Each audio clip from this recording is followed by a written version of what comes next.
Hey guys, Wayne here from H2 Tech Videos. Today we're going to be going over the tips and tricks, just a few of them, on the new Samsung Galaxy S8.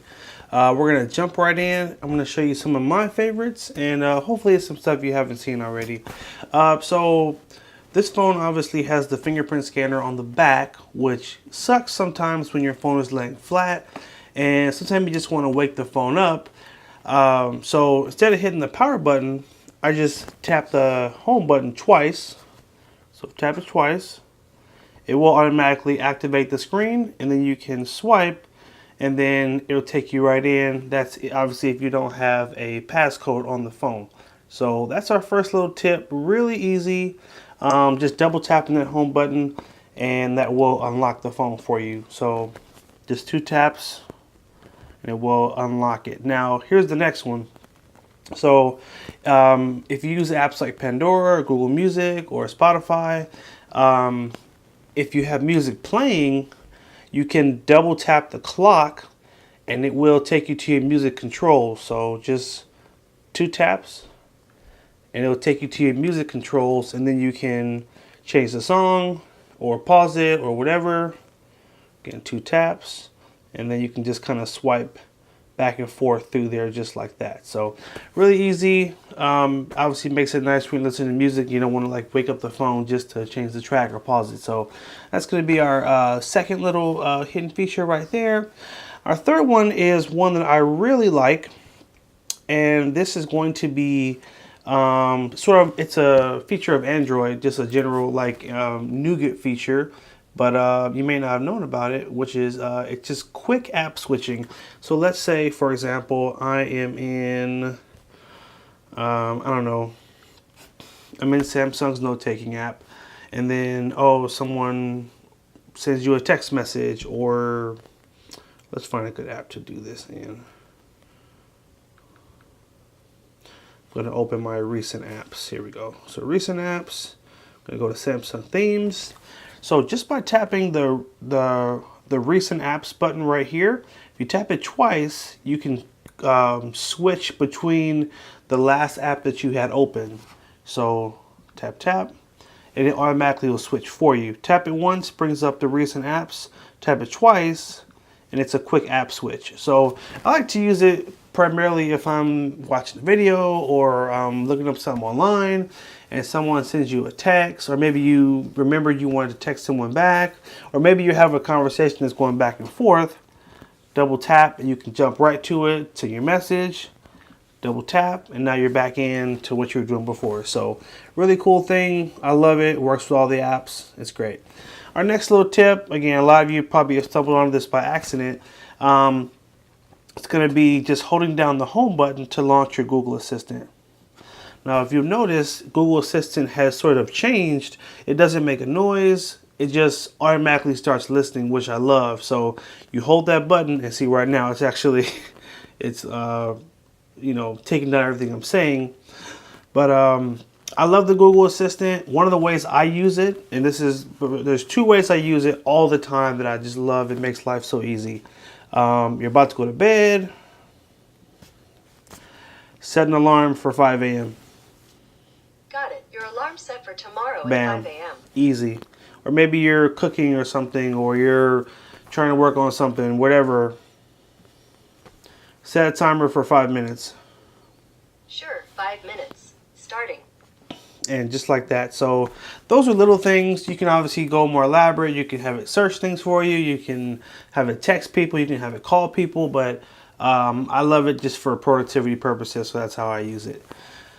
Our next feature, little tip, is going to be the app drawer. So you guys may have noticed Samsung has sort of changed it up, and not just them, a lot of other carriers are doing this. Not carriers, a lot of other manufacturers are sort of going away from the traditional home button.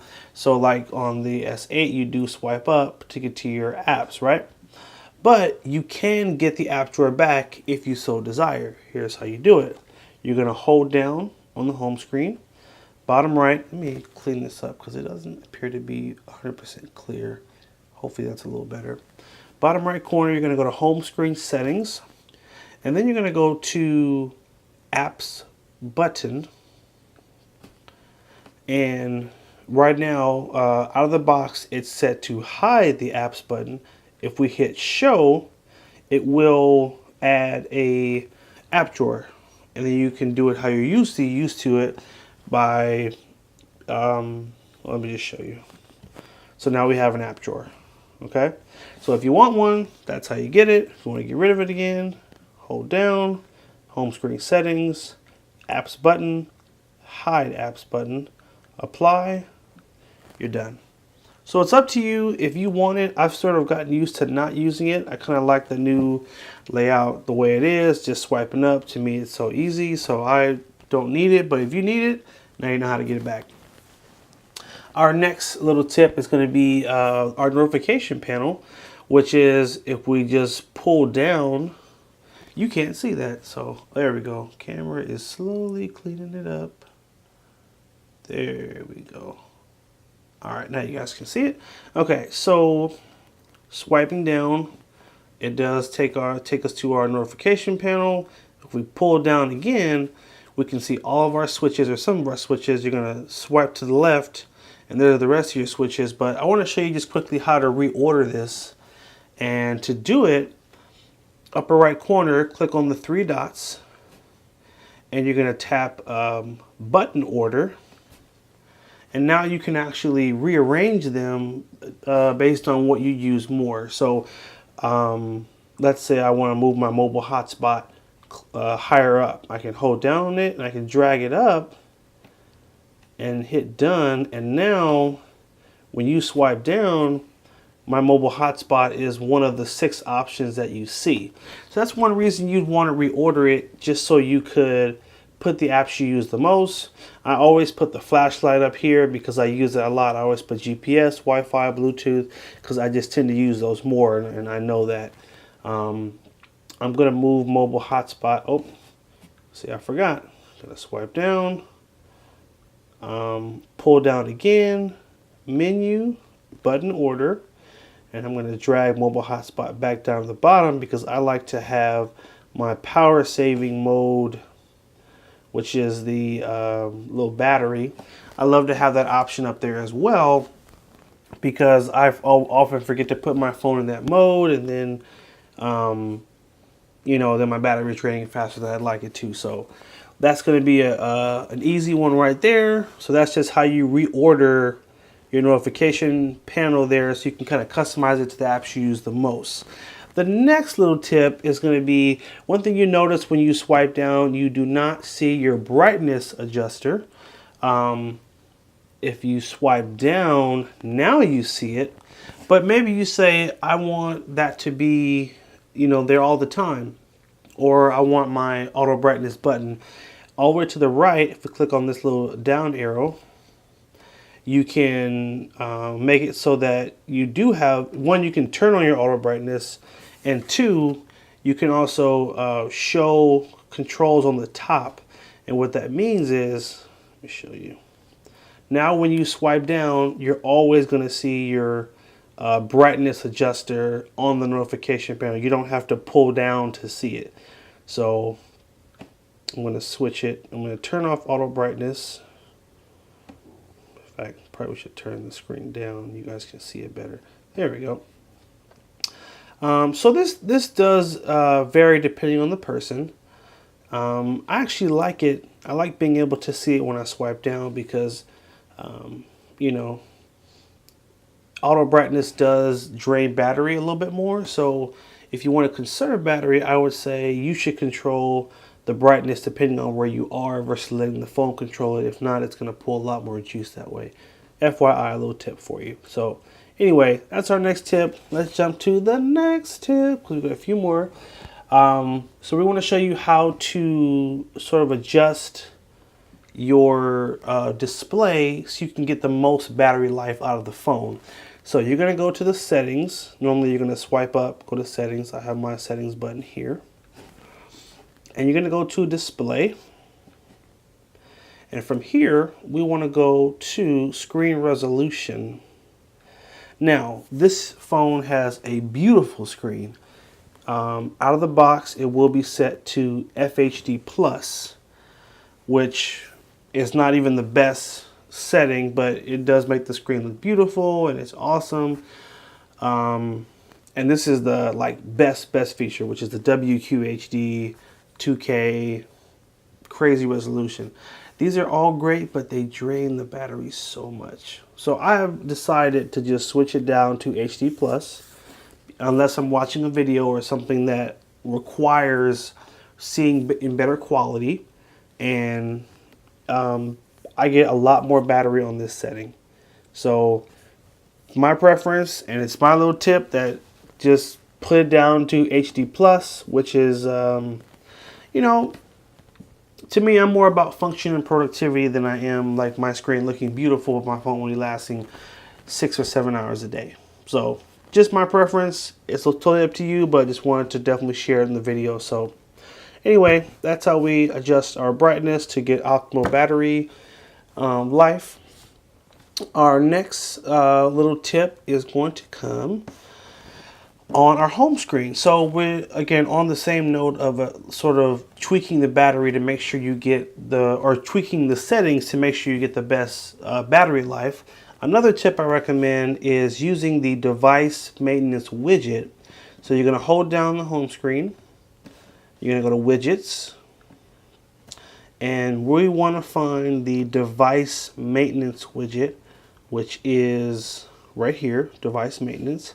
Tap once, and then you can use the one button. I like to use the full button that takes up a little bit more space.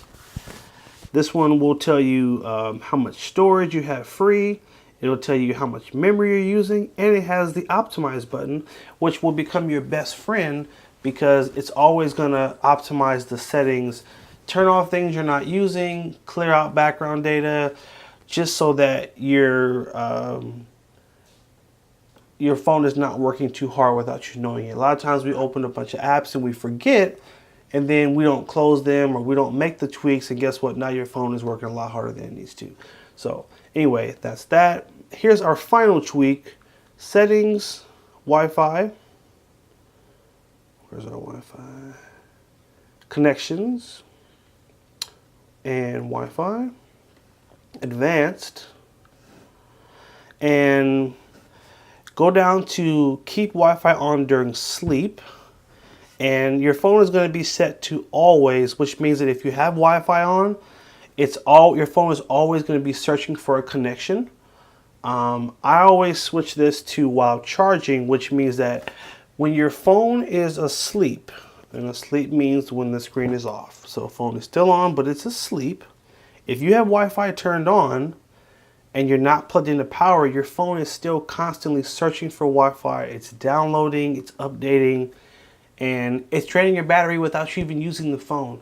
And I don't like that. I hate when I put my phone down and I come back, 3 hours later and I'm down 10% and I haven't even done anything on the phone. So to help avoid that, the best tweak, in my opinion, is to switch this so that when your phone is asleep, it will not be overusing Wi-Fi. The only time your Wi-Fi will be on and working when the phone is asleep is when it is plugged into power. So if your phone is charging and you have Wi-Fi turned on, then your phone will be updating apps and downloading information and all that. But if it's not plugged into power and your phone is asleep, Wi-Fi is not working in the background. It's a preference thing. It's up to you. This is my choice. And guess what? I get a lot more battery life because I have switched this setting. So once again, recommending it. Try it. See how it works for you.